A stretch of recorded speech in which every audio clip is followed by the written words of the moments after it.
తాగడానికి మంచినీళ్లు ఏర్పాటు చేసింది ఎవరు? వైఎస్ఆర్ రాజశేఖర రెడ్డి గారు కదా. కానీ ఇప్పుడు మొత్తం ఇసుకంతా తవ్వేసుకుంటే కనీసం ఆ ట్యాంక్ లో నీళ్లు కూడా ఆగటం లేదట కదా. దాంతో కనీసం మంచినీళ్ళ కూడా దిక్కు లేకుండా పోయిందట కదా.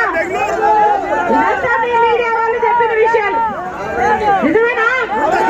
నిజమేనా? మరి కనీసం తాగడానికి నీళ్లు కూడా ఇవ్వలేని ఒక ఎమ్మెల్యేయా ఎందుకు ఇచ్చినట్టు ఈయనకు అధికారం? సాగునీళ్లు ఎలాగో లేవు, రైతులను ఆదుకోవడం ఎలాగో లేదు, డ్రిప్ ఇరిగేషన్ కు సబ్సిడీ ఎలాగో లేదు. డ్రిప్ ఇరిగేషన్ కు సబ్సిడీ ఉందా? పంట నష్టపోతే పంట నష్టపరిహారం ఉందా? యంత్రాలు కొంటామంటే సబ్సిడీ ఉందా? లేదు. మొత్తం రైతులంతా అప్పులు పాలైపోయారు. మద్దతు ధర ఉందా అంటే మద్దతు ధర కూడా లేదు. సాగునీరు ఎలాగో లేదు, కనీసం తాగుదామంటే మంచి నీళ్లు కూడా లేకుండా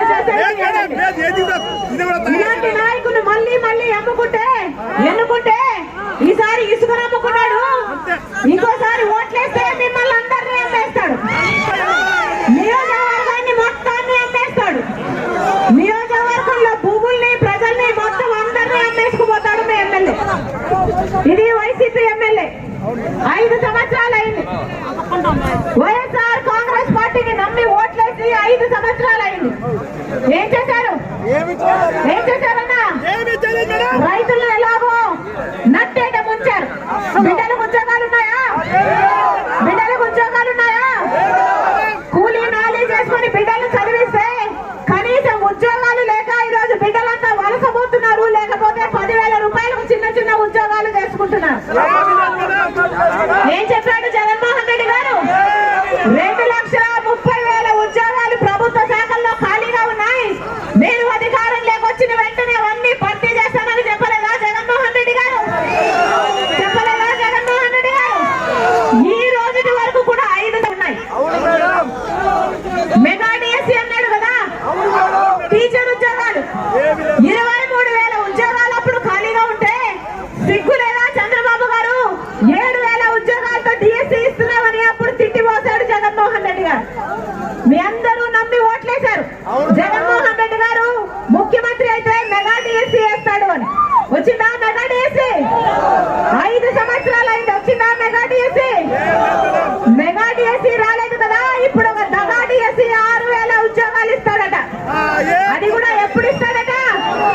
5 సంవత్సరాలు ఇవ్వలేదు. 5 సంవత్సరాలు ముఖ్యమంత్రి 5 సంవత్సరాలు నిద్రపోయారు. 5 సంవత్సరాలు నిద్రపోయారు. కనీసం కుంభకర్ణుడైనా 6 నెలలు నిద్రపోతాడు, 6 నెలలు మేలుకుంటాడు. జగన్మోహన్ రెడ్డి గారు అయితే 4.5 సంవత్సరాలు నిద్రపోయారు. అవునా? ఇప్పుడు ఎలక్షన్లు వచ్చాయి కదా అని జగన్మోహన్ రెడ్డి గారు నిద్ర లేచారు.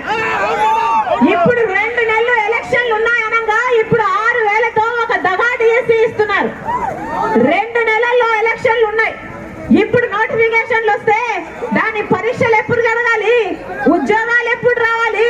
ఇదేమన్నా అయ్యేదా సచ్చేదా? ఉద్యోగాలు మొత్తం బిడ్డలంతా నాశనం చేసేస్తున్నారు జగన్మోహన్ రెడ్డి గారు. ఎవరికి న్యాయం చేశారు? ఎవరికి న్యాయం చేశారు? బటన్ నొక్కుతున్నానంటున్నాడే జగన్మోహన్ రెడ్డి గారు. బటన్ నొక్కుతున్నాడటమ్మా. మీకు వస్తున్నాడా డబ్బులు? ఏం చెప్పాడు? 2 బిడ్డలకు చొప్పున అమ్మఒడి 15,000 ఇస్తానన్నాడు జగన్మోహన్ రెడ్డి గారు. నేను కూడా ఇప్పుడు 5 సంవత్సరాల క్రితం నేను కూడా ఇలాగే మైట్ పెట్టుకొని జగన్మోహన్ రెడ్డి గారికి ఓట్లేయండి, 2 బిడ్డలకు చొప్పున 15,000 రూపాయలు అమ్మఒడి ఇస్తాడు జగనన్న అని చెప్పిందాన్ని. వస్తుందా? వస్తుందా? ఒక్క బిడ్డకు 15,000 ఇస్తున్నారు అంటే ఇంకో బిడ్డను ఏం చేసుకోవాలి? దత్తత చేసుకోవాలా? ఇంకో బిడ్డను ఏం చేసుకోవాలి జగనన్న? దత్తత చేసుకుంటావా? చంపేసుకుంటావా? ఇంకో బిడ్డను ఏం చేసుకోవాలి? జగన్మోహన్ రెడ్డి గారు సమాధానం చెప్పారు. బటన్ నొక్కుతున్నా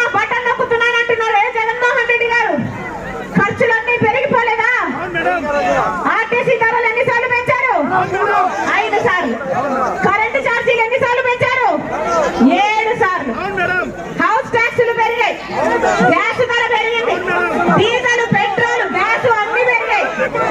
ఆఖరికి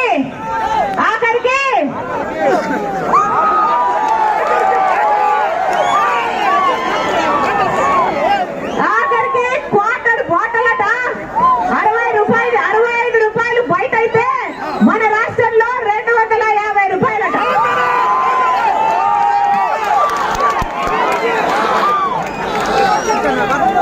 క్వార్టర్ బాటిల్ కూడా 250 రూపాయలట. బటన్ నొక్కుతున్నా అంటున్నాడు. ఒక చేత్తో ఏమో మట్టి చెప్పిస్తున్నాడు, ఇంకో చేత్తో వెండి చెప్పు తీసుకుంటున్నాడు. మీకు ఇస్తున్నది ఎంత, తీసుకుంటున్నది ఎంత, ఏదైనా లెక్కుందామా? అర్థమవుతుందా? ప్రజల చెవులో పూలు పెడుతున్నారు, అర్థమవుతుందా? ఏమా పెట్టించుకుందామా? మద్యం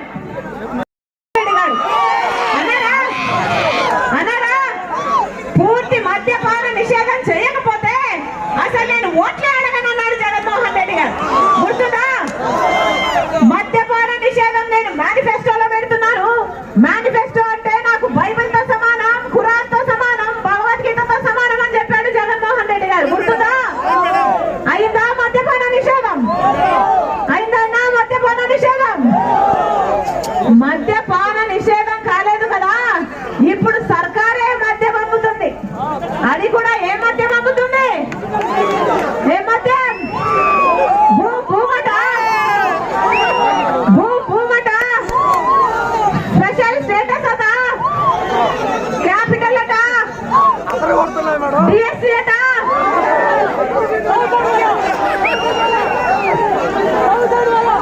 వాగ్దానాలన్నీ ఎక్కడ నిలబెట్టుకున్నారు జగన్మోహన్ రెడ్డి గారు అంటే మొత్తం అన్ని మద్యం షాప్ లో నిలబెట్టుకున్నారమ్మా అనేటట్టుంది.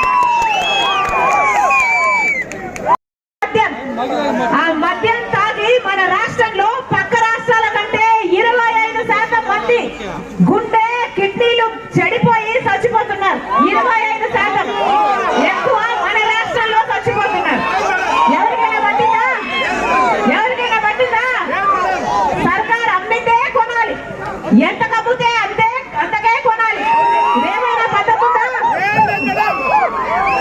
ఇదేమైనా పద్ధతేనా? అది కూడా ఓన్లీ క్యాష్ అట, డిజిటల్ పేమెంట్స్ లేవట. ఎందుకని? స్టేట్ ట్యాక్స్ ఎంత, సెంట్రల్ ట్యాక్స్ ఎంత, ఎక్సైజ్ ఎంత, ఏది దిక్కు దివానం లెక్క పద్ధతి ఏది లేకుండా పోయింది మన రాష్ట్రంలో. ఇది ఎక్కడి రాజ్యం? ఇది దొంగల రాజ్యం. ఇది ఎక్కడి రాజ్యం? ఇది దోపిడి రాజ్యం. ఎక్కడ చూసినా వైన్ మాఫియా, ఎక్కడ చూసినా మైన్ మాఫియా, ఎక్కడ చూసినా ల్యాండ్ మాఫియా, ఎక్కడ చూసినా శాండ్ మాఫియా, ఎక్కడ చూసినా మాఫియాలు, గూండాయిజం. ఇంకెక్కువ మాట్లాడితే సొంత చిన్నాననే హత్య చేసిన అవినాష్ రెడ్డి గారిని తిరుగుతున్నాడు జగన్మోహన్ రెడ్డి గారు. ఈ మాఫియాల రాజ్యం, ఈ హత్య రాజకీయాల, ఈ గూండాయిజం ఇది అవసరమా? ప్రజలందరూ ఆలోచన చేయాలి. ఎందుకు ఓట్లేశారు జగన్మోహన్ రెడ్డి గారికి? స్పెషల్ స్టేటస్ తెస్తానన్నాడు జగన్మోహన్ రెడ్డి గారు. గుర్తుందా? ప్రత్యేక హోదా వస్తే ఒక్కొక్క నియోజకవర్గానికి 100 పరిశ్రమలు వస్తాయి. ఒక్కొక్క నియోజకవర్గానికి 100 కొత్త పరిశ్రమలు వస్తే ఎన్ని ఉద్యోగాలు వస్తాయి? ఎంత అభివృద్ధి జరుగుతుంది? ఏం చెప్పాడు జగన్మోహన్ రెడ్డి గారు? నేను బీజేపీ పార్టీ మెడలు వంచుతాను అన్నాడు. నేను బీజేపీ పార్టీ మెడలు వంచైనా సరే ప్రత్యేక హోదా తీసుకొస్తాను అన్నాడు. వచ్చిందా ప్రత్యేక హోదా? అదే బీజేపీ పార్టీతో కుమ్మక్కయ్యి ఇప్పుడు బానిసగా మారాడు జగన్మోహన్ రెడ్డి గారు. ఒక జగన్మోహన్ రెడ్డి గారే కాదు, చంద్రబాబు గారు కూడా. చంద్రబాబు గారికి మోడీతో పొత్తు, జగన్మోహన్ రెడ్డి గారి మోడీకి తొత్తు. వాస్తవం కాదా? ఒకరికేమో మోడీతో పొత్తు, ఇంకోరేమో మోడీకి తొత్తు. ఇలా తయారైంది మన రాష్ట్రంలో. మన రాష్ట్రంలో బీజేపీ రాజ్యం ఏలుతుంది. ఎందుకంటే చంద్రబాబు గారికి బీజేపీతో ఉన్నది బహిరంగ పొత్తు, జగన్మోహన్ రెడ్డి గారికి బీజేపీతో ఉన్నది ఒక రహస్య పొత్తు. ఇద్దరికి బీజేపీ పార్టీ కావాలట. ఎందుకని? ఇదొక ట్రయాంగిల్ లవ్ స్టోరీ లాగా ఉంది మన రాష్ట్రంలో. వాస్తవం